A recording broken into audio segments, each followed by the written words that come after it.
Can you tell me a little bit about the different positions of your handles on your guns? Yes, there's three different type positions that you can have on a spear gun. You can have the traditional or European style where the handle is all the way in the back of the gun.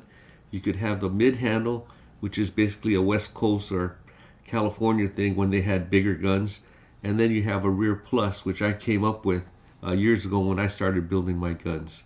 The advantage of a rear handle spear gun is that you have most of the spear gun in front of you and it's easy to aim. The disadvantage of having a handle all the way in the back is because you have the handle all the way in the back, it's harder to pivot the spear gun. It's like holding a broomstick by the end of the broomstick and trying to sweep the floor.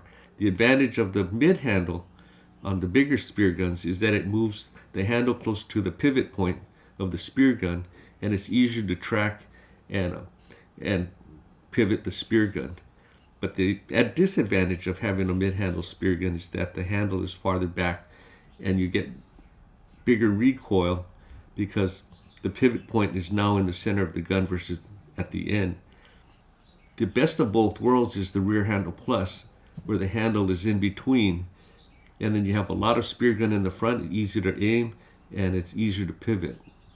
That's something you came up with a few years back, right? Yeah, if you see rear plus on any other sites or somebody mentions that, then now you know where that term came from.